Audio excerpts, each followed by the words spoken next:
Lolo! Ito ang Good Morning Psycho! Unang episode! Namiss niyo na ba ako? Miss na agad. First episode pa nga lang eh. Para sa ating unang episode, Good Morning Psycho, I welcome you to the program Good Morning Psycho.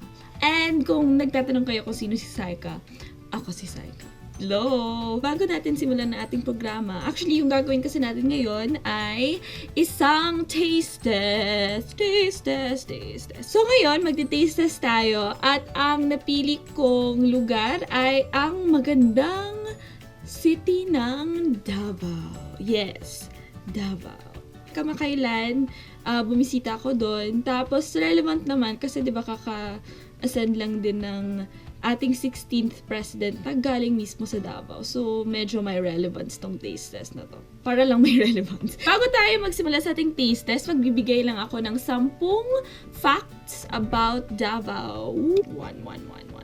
Davao City is the largest city in Mindanao and is regarded as the de facto capital of the island. Pangalawa, with a population of over 1.4 million, the city is the 87th fastest growing city in the world and declared as one of the 10 Asian cities of the future. Pangatlo, it is home to the highest peak in the Philippines, so Mount Apo, with an elevation of 2,954 meters. Wow. Pang-apat, another big industry in the city is sashimi. Pero wag natin gamitin yung sashimi para social naman yun. Actually, yung sashimi, yung local term niya, kinilaw. Yun lang yun. Pang-lima, with numerous beaches and resorts, the city of Davao is tagged as the durian and mangosteen capital because these fruit trees are widely cultivated and sold in the area. Boom. Personal experience, nung pumunta ko ng Davao, as in, kahit sang lupalop ka pumunta, merong durian tree. Parang, wow, dami talaga. Pang-anim. One of the most popular attractions of the city is the Kadayawan Festival. It's also one of the biggest festivals in the Philippines. 7. Davao City ranks the 9th safest city in the world. This is not a new fact. 8. Meron din silang isang festival, medyo kamakailan lang to, pero yung tawag na Pantatan Festival, or ito yung Catfish or Hito Festival. So mamaya titikman natin yung catfish nila. Tapos sikat siya kasi marami rin, sobrang abundant din ng catfish nila doon. Nice. Davao also has their own Chinatown. Yung Chinatown nila sobrang malaki siya kasi it occupies 44 hectares of land. Hindi na siya Chinatown. China City na siya dapat. Chinatown pa rin siya. Then, the 16th president comes from Davao. So, congrats. Siya yung pinakaunang president also galing Mindanao. So, yun. That finishes our 10 facts. Pero bago pa tayo mag-taste test, actually, may isa pang idadagdag. So, saan ba kayo pwedeng pumunta sa Davao? Kasi hindi lang naman kayo pupunta doon para lang kumain, di ba? Anyway, so, yung mga masasuggest ko na places, hindi lahat napuntahan ko pero ito yung masasuggest ko. Philippine Eagle Center. So, ito, nakapunta ako dito. Sobrang saya niya. Tapos, ayun, matatouch mo talaga yung eagles. Tapos, andun si Pag-asa, si Mindanao. Yung mga pangalan to ng mga eagles, ha. Tapos, si Fighter, the personal favorite ko. Kasi nakapag-selfie ako sa kasama niya. Siya yung kumuha ng selfie, ako yung photo bomber. Meron din tayo yung Eden Nature Park. Nakapunta na ako dun nung bata pa ako, pero wala ako masyadong maalala. Pero sabi na maganda pa rin siya, so ayun, bisitahin niyo din yung Eden Nature Park. Kasunod, yung Crocodile Park, yung malamang yung nasa Crocodile Park, crocodile. So, ayun, masaya siya. Pero meron din iba't ibang animals. Suggest ko rin yung People's Park. Nasa gitna talaga siya ng city. Recommend ko na puntahan niyo sa gabi. Or siguro medyo maaga-aga, yung mga late afternoon. Kasi may maganda mga sculptures doon. Kung medyo mas leaning kayo sa mas extreme, edi mag-Mount Apo kayo, akyatin nyo yung bundok, 2,954 meters. Japanese Tunnel. So ito naman medyo historical side. Ako pumunta ako ng Japanese Tunnel kasi mahilig ako sa mga ganun, sa mga history, whatever. Yung bukas kasi sa publiko, 150 meters lang ata.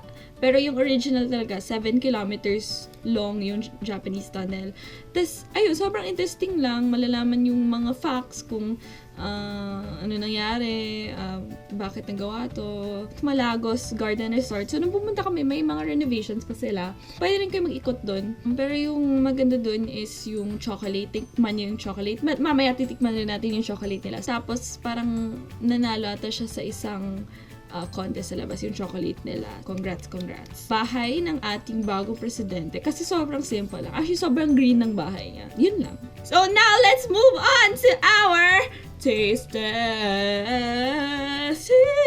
So, meron akong 5 bagay na tinikman sa Davao. Ito yung Hito, Panga, The Malagos Chocolate Bar, Giardino's Gelato, Natural Flavors. Pang-5, syempre, durian. Yes. Pumunta na tayo sa ating first one. So, dalawa yung klaseng hitong na natikman ko. So, merong sugba at piniritong pantatan. Pantatan. Or hito.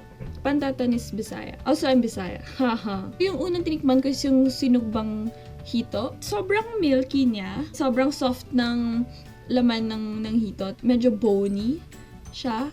Ayun. Yung pangalawa ko natikman is yung piniritong hito. Mas trip ko siya kasi mas nararamdaman ko yung pagka-isda niya. Medyo hindi ganun kalambot yung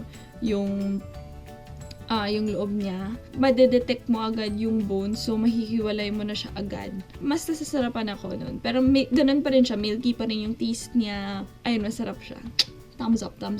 So, yung panga naman, kinain namin siya sa Blues Inihaw Kinilaw.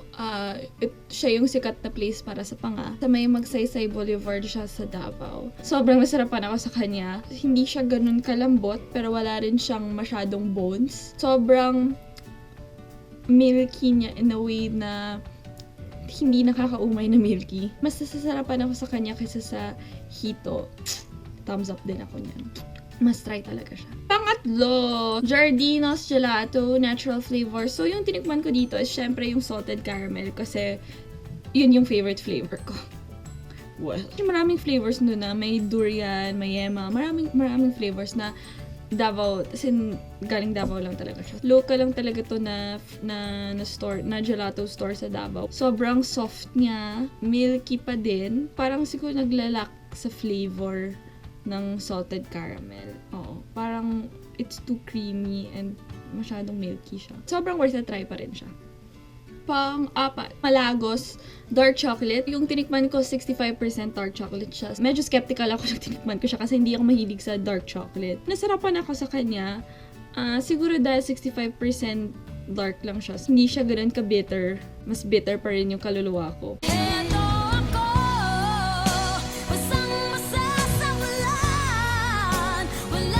Anyway, yung chocolate niya mismo, sobrang lambot niya. Overall, nasarapan ako sa kanya. Kung gusto niyo matikman yung ibang dark chocolate na flavors, meron din naman sila. So, meron silang 72% na dark, tsaka 85% na dark. Kung mas gusto niyo pang mas bitter pa talaga. Pang-5, hindi kompleto ang ating Davao taste testing kung walang durian. First time ko tikman yung durian. Wala na akong takas kasi nasa Davao na talaga ako. So, syempre titikman ko na lang. Sobrang milky niya. para lang talaga akong uminom ng gatas. Oo, sobra. Tapos, sobrang nasarapan naman ako. Pero siguro ninibago lang ako sa taste niya. Yung amoy, di ba parang inamoy matitikman mo rin siya. Parang may ganong flavor ka na matitaste. Pero ma-overwhelm siya sa milky part ng durian. So parang mawawala din siya. Sobrang sarap. Must try talaga. Must try. So, how was my overall Davao taste testing? Milky, yun yung word na sobrang paulit-ulit ko sinasabi. Pero overall naman, sobrang masarap siya. Syempre, marami pa akong hindi natikman. Yung kinilaw nila or yung mga ganun. So, tikman nyo rin pag pumunta kayo sa Davao. At dito na magtatapos ang ating unang episode. Nag-enjoy ba kayo? Masaya ba kayo? Marami ba kayong natutunan? Sana naman marami kayong natutunan. Muli ito ang Good Morning Saika. Kita-kita tayo sa susunod na linggo. Ninais na masaya ang inyong umaga at masaya ang inyong linggo. Bye! Nagustuhan niyo ba ang unang episode ng Good Morning Saika? Kung nagustuhan niyo, bigyan niyo ako ng thumbs up. At kung may gusto kayong ipapagawa sa akin o kung may gusto kayong isuggest na gagawin ko, paki-comment na lang po. Maraming salamat!